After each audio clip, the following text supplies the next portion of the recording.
on Sunday against Liverpool, they're obviously going to play Gyökeres, and I think Madueke's probably going to play in Saka's position. Exactly, yeah. But do you think he'll play him on the left or Trossard or Martinelli? Do you think Trossard will come in? Martinelli didn't even get on the other day. No, that's what I'm saying. But do you think he'll play Eze there, or do you think Trossard or Martinelli on that Sunday? Because it's a big game. I'd probably like him to. I'd like him to start him. Yeah. Throw him in because we have to go there to win. Yeah. You know what I mean? What we're doing this season, especially now, we got the injury with Saka and Ødegaard. Bam, yeah, that happens. But we've got the squad is deep enough now. We've got to still go there. Yeah. With Madueke, hopefully Eze comes in, Gyokeres, and we've got to go there to win. Yeah, but you don't have to win, right? You don't have to win, but you have to have the intention. Remember Scholes? I remember seeing with Scholes saying, "Listen, I agree with Scholes on this as well. Yeah, but maybe towards later on the season, it's still going to Liverpool, by the way. Still to put a statement out, you know. Roy, I'm not saying we have to go there and win. I'm saying we have to go there with the intention to win. So not like going and playing on the back foot. Go there to try and put Liverpool on Trossard would be the safe bet, wouldn't it? Like doing a job on that left-hand side. Yeah, He'd play Martinelli, wouldn't it? Would Eze be on the bench? I don't think he'll play Martinelli. Pace? He didn't even come on the other day. I don't think he will. He was really struggled at Old Trafford, didn't he? What do you think about Gyökeres? Like, when I watch him, like, do you think he runs the There's a few times I think he's in them wide areas and he's crossing, but he needs to be more central, do you not think? He's a bit clumsy, he's a bit awkward at times, but I quite like him. He's so strong. I think he's got a body on him. You know what? But you want him central, don't you? I actually liked him at Old Trafford, and a lot of people said he was really poor. There were things that I saw, because I thought De Ligt had a brilliant game. I thought he looked like he could. You know what as well, Roy? You know what happened with him as well is that because when's the last time Arsenal actually played with a proper number 9? Yeah. You know what I mean? So I watched him against United make runs. I watched him towards some of the runs he was making against Leeds. But it's obviously during training they've said when he does that, do it. Because even when he scored his goal where he ran, Calafiori didn't even look. He just put it in, and that didn't happen at United. So I think, Jill, what happens is that once they get used to he's kind of what he's going to do, then hopefully people will start. He's not silky, is he? I think he's one of these ones where we'll constantly talk about probably things he doesn't do. Yeah. But he'll end up scoring you lots of goals. Yeah. I think so. He's that old-fashioned striker. The way he runs, it's not pretty to look at. Yeah. But come the end of the season, I bet you go, listen, he's got us 20 goals, lads. Even the goal, Roy, he scored, it was like it was... unorthodox. No, but it was like really... Yeah. It was like, you're a striker. It's like Stephen Wood, isn't he? Yeah. It's like an old-fashioned striker. But I'm a little bit like... I think at the end of last season with Arsenal, you say, OK, you need a striker, probably need to score more goals. Does Arteta need to... not change, but sort of alter it a bit in terms of maybe being a bit more on the front foot. But even in the first 2 games what I've watched, I don't think signing Gyökeres wins you the league. I think if Arsenal are going to win the league, it's still them the 2 centre-backs and the goalie. I still think Arsenal's thing we're going to be the best team in this league defensively by a long way. Well, this is why, Jamie, as well, when people continually go on about he scores against the lower end teams and the mid-block. If he does that for us this season, then we could do it. Yeah. Because... You know, if that's what we're bringing him, I don't think that's a slight on him. If that's what he does, and we don't lose, like we must have like he took the penalties, well, did you? You know when a cup and goes, that's another goal for a player. Absolutely. Yeah. Absolutely. You know what I love? Obviously we don't know him, we're getting to know him, aren't we, as a player, but also as a personality. I love the celebration with the hair and that, because people have been saying in the first game. Why does he do? He touches his hair a lot. I know, but what I'm saying is people said in the first game, didn't he? There was a stat, he touched his hair more than he touched the ball. So he's obviously seen it on social media. You think he's doing it more than?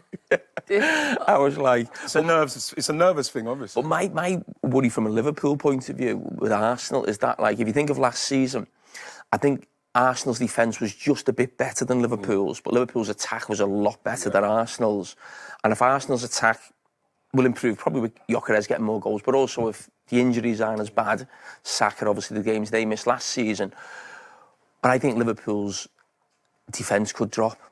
You know, that matchup where last season Arsenal... But Liverpool kind of balance it. You always feel like they're going to score 2 or 3. It's only 2 games, but I still think Arsenal will be the best team in the league defensively. I don't think that will change. Yeah, my worry is Liverpool might drop defensively because they've got almost more attacking options. They might drop. They have dropped. Well, it has, but it's 2 games. I agree with you, Roy. At the minute, you look at Van Dijk and the load. At the moment, I know it's only a few games. He looks... He was immense on Monday. Yeah, it's like if he's not in and around. No, he was. I know he wouldn't header. You're going to say it's his job. But just something. I know, some big headers. Oh, it was some big... Just go back to Eze a second. Especially against Guernsey. When you talk about sort of breaks in life, and you talked about, obviously, sort of at Millwall and QPR, yeah. but if Havertz doesn't get injured in training, he's gone to Tottenham, hasn't he? He's not sliding doors, bro. It's like unbelievable. But that's the bit that I think when you think about a bit of luck or that little bit of something that happens in your life. How close was he? Did you mention how close he was going to Tottenham? Did he? It was done. It was done. So he's literally there. It's only, he's very God-fearing. I know a lot of people would say, "Oh, here we go," but they genuinely believe that it's happened because it's meant to happen. Yeah. You know how this works, right? Yeah. They genuinely believe that that's what it's happened. That's why, like you say, when he walked out the tunnel and he looked, you could feel it. He can't believe it. It's happened, and so. But that's a turn in life that you just think. That video you showed he walks out there, imagine if he walked out Old Trafford, he'd have a bigger smile, a bigger stadium. Would he? That video from Thierry Henry, though, he was just so happy to get it, wasn't he? Well, because Thierry's the one, isn't it? Thierry's the one that they adore, all of them. It's a bit much, all that stuff, don't it? Jokes aside, a player signs for a club, videos of ex-players, like... Really? What, the greatest player in our history. Welcome him into the club. I think do that privately. They just do that privately. That's the thing I'm finding with United. They've lost that. They have lost it. Lost the something. They have lost it. I can feel it. You know what it is? It's Liverpool's still got. we've still there's got a it. disconnection. Yeah, there is a disconnection if you treat ex-players badly. You know what I mean? Don't forget. So there's some more stuff. There's some more stuff happening. It's deeper. See, that's the thing Arsenal don't. You need a face. When we look at Arsenal for this game, obviously no Bukayo Saka, he's out injured, Odegaard's a dealt. How do you think they line up here? Because the obvious choice for me is maybe Moreno coming in the centre midfield. I know Norgard's been out of an injury. Winieri came in against Leeds and did really well, but might be a big game to start him in here. And Arteta might go for a slightly more defensive approach, it feels like, in a game of this magnitude this early in the season. But then you've got Eze, right, who's ready to roll. Do you start him in the left wing spot right away, or do you have Martinelli there for more defensive cover with Salah on that side? And then Madueke probably starts on the right for Saka, right? There's so many options now for Arsenal, not to mention Gyökeres looking the part against Leeds. So I feel like even with these injuries for Arsenal, you've got to feel pretty happy going to Anfield in this shape. You do. I would start by saying, people say, oh, they're this close. I want to circle the fixture. Arsenal are that close. This game, this 90 minutes from me being like they're the team. They are the favorite. This is theirs to lose. That's how much I like what they've done and the glimpses I've seen of their progression. That said, I'll believe it from an Arteta team when I see it. There's a prove it, and this is a huge prove it going to Anfield. I would put honestly, if Arteta's really feeling it, if he is the guy who's going to assert his dominance, I might put him in there for the Odegaard role. I might say, go ahead and create. You have free reign. Let's drop Rice back a little defensively. He can hang back with Zubamende. We'll count on our fullbacks to pitch in just a little bit. That's what I want to see, is how confident Arteta has struck me as almost cocky in his comments this year. He is feeling it. And if his cockiness, his arrogance, and I mean that in a good way, when we talk about teams that have that good arrogance, the Klopp arrogance, win this game at Anfield. And I think the way he talks starts to feel like a little bit less bravado and a little bit more belief. And that's what I want to see is the belief and the confidence there. Are the actions matching up with the words? And I hate to say this because of Andy's feelings for them, but they are literally, to me, a convincing win in the Premier League away like this from being, all right, your move, Arsenal. Yeah, Arsenal, Andy, I mean, they have done great business. Everybody really at the top end of the league has done really good business this summer. But them in particular, you look, even with these injuries and potential players missing out, and the strength of the squad is there to see. But it is that the defensive side of the game that they've leaned on heavily in recent years, and they've got better. I mean, we've seen the stats about away to the big boys, how they've improved massively under Arteta.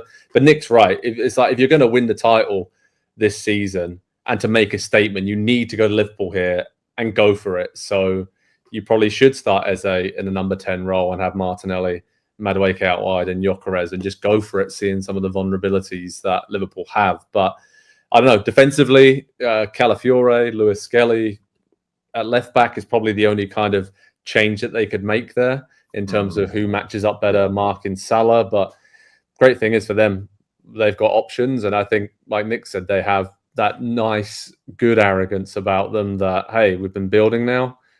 this feels like our time to go there and prove a point and make a statement this early in the season.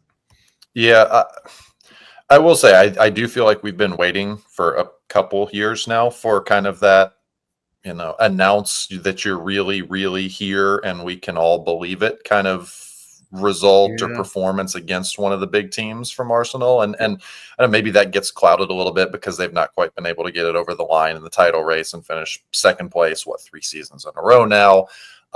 They could obviously do with a big result here. I just think it's going to be really hard for them given the injuries that they've got at the moment, and the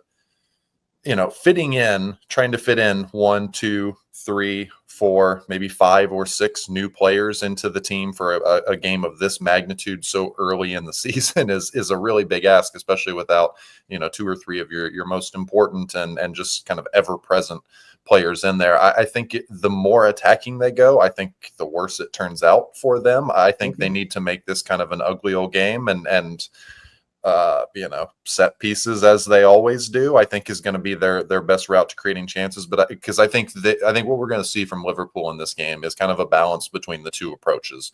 The kind of high intensity, open, very fast paced play with a little bit more of the control from Liverpool. And I think that's going to put Arsenal under just kind of constant pressure in this game. And it's going to be counterattacks and set pieces. So I think at left back, they probably should stick with Calafiori, just for the defensive solidity.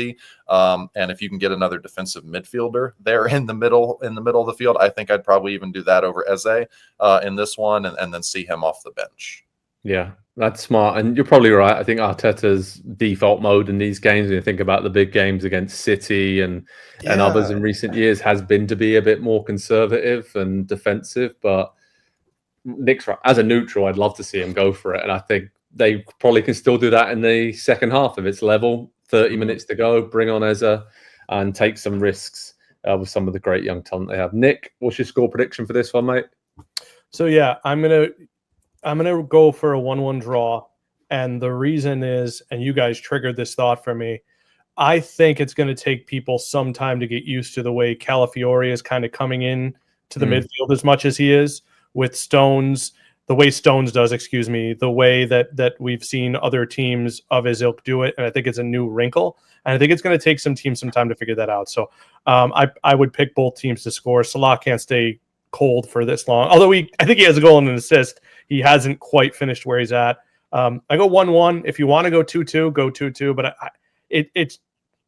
I think both teams need to go into the break on a positive. And I think either team would take a decent performance and a draw as a positive from this. Andy, what are you going with?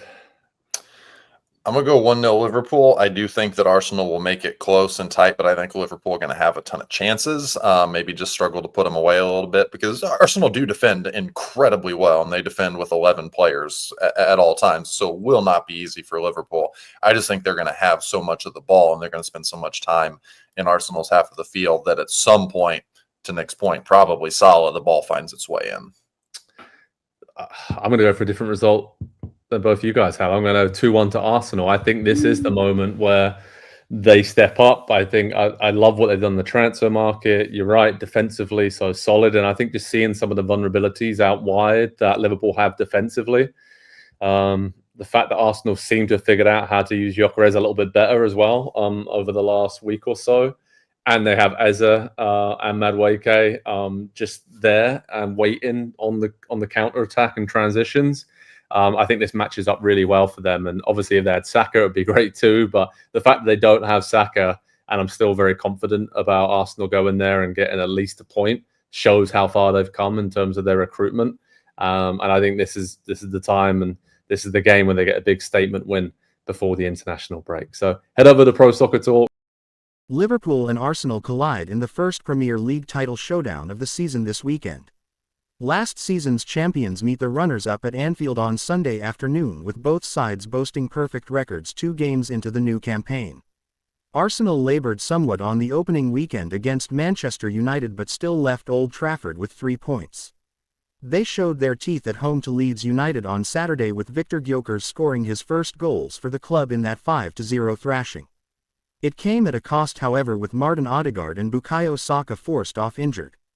The Gunners are set to be without Saka for 4 weeks as a result of the hamstring injury he picked up, with the issue not as bad as first feared. Mikel Arteta will provide a further update on his captain when he speaks to the press on Friday, and will be hopeful of having him available for the trip to Merseyside. The absence of Saka will lead to a reshuffle in attack, with Noni Madueke, who impressed against Leeds, in line to shift over to his preferred role on the right. Ibaraki Ease meanwhile trained with his new teammates for the first time this week, and given injuries elsewhere, could come straight into the side, with Arsenal fans desperate to see the man they clawed away from Tottenham in action for the first time. Kai Havertz is another on the injured list, sidelined with a knee problem that may require surgery. He will sit out of the trip to Anfield and Germany's upcoming World Cup qualifiers, and will undergo further tests before a decision is made. Liverpool came through a bruising night at St James's Park with 3 points, with Hugo Ekitike on target again in the dramatic 3-2 victory over Newcastle United. Alexis Mac Allister missed that win on Tyneside, with Curtis Jones filling in alongside Ryan Gravenberch in midfield. Arne Slot is hopeful the Argentina international will be available again this weekend, however. The Reds' boss has a decision to make at right back, with Jeremy Frimpong ruled out with a hamstring injury.